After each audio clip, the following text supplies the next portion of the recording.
Hey, good day everybody, it is Jack Smith here. I trust this video is finding you really well and you're having an awesome day.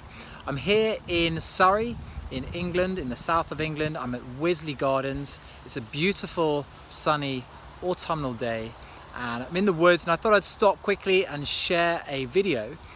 Today's video is going to be on the subject of dealing with negative people in our lives and how to approach toxic people in our lives and how to move beyond toxic relationship situations.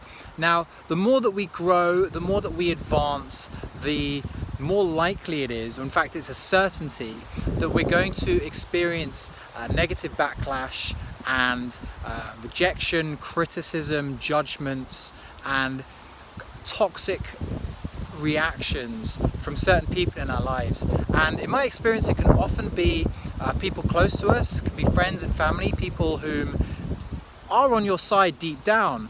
But what happens is the more that we grow and the more that our light shines through, the more that subconsciously it can trigger insecurities in other people. And the ego can be a very curious and tricky thing, and people, without even necessarily knowing it, can resort to reacting very negatively when in fact we'd prefer them to react positively. So this is something that I know a lot of people encounter, and I'm going to share a few thoughts on how we can address the situation. The first is just being crystal clear in who we are and what we're trying to achieve, and setting the intention that we will never compromise ourselves and our values. It's so important as leaders, when we're stepping up, stepping into our true power and aligning with ourselves, that we really stick to our guns and never dim our light just to appease other people. There's nothing enlightened about dimming our light to appease others. There's nothing that's going to serve the world in doing that. And it's so important that we stick to our guns and with full conviction move forward and light up the world as we know we can. So, like I said, this is often going to trigger unwanted emotions in other people. So how can we deal with it? Well, the first is setting boundaries and not allowing people to judge and criticize us, especially not to our faces. And what I found to be a very effective means of doing this is to just speak honestly and openly and communicate with people. If friends and family are being difficult with you and rejecting you, it's really important to just clearly and openly communicate exactly what you're going through, why you're going through it, what your intentions are, what you seek, and also, most importantly, why you care about them. Love always cuts through, and saying to someone who is being negative and judgmental with you that you care about, just saying, listen, I love you, you're really important to me, and I'd hate for anything to come between us in our relationship. However, if you continue to bring this negative energy to me, it's going to make it very difficult for our relationship to continue.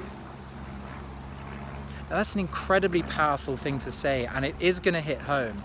And in my experience with people very, very close to me, when I've had these conversations, it's been incredible the beneficial effect that it's had on my relationships. Because what it does is it shows that we care about them, that they're important to us, we acknowledge them, and also that we're not going to change just because they don't like the direction we're moving in.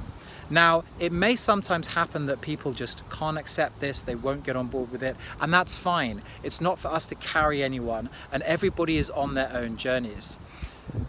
And it may be the case that people leave our lives. I've experienced, the more that I've put myself out there on social media, that old acquaintances and old friends, a lot of people have moved on from my life, and it's not necessarily in my best interest or theirs for us to still be connected if that's the case. Conversely, by stepping into my full power and really raising my vibration, I've attracted so many new great people into my life who are actually good for me, and I'm good for them too.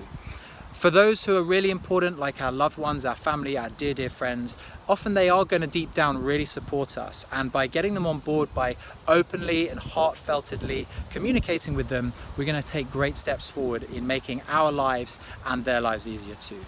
So to summarize, it's all about setting our intentions, setting our boundaries, being unequivocal that we're not going to compromise ourselves just to appease other people's insecurities and egos, and then communicating really clearly with those that we care about why they're important, why we care about them, but also why we will not accept negativity, toxicity, and judgments. And I guarantee if you embody these principles and embrace these principles and put them into action, you will be amazed at the results that you can bring about.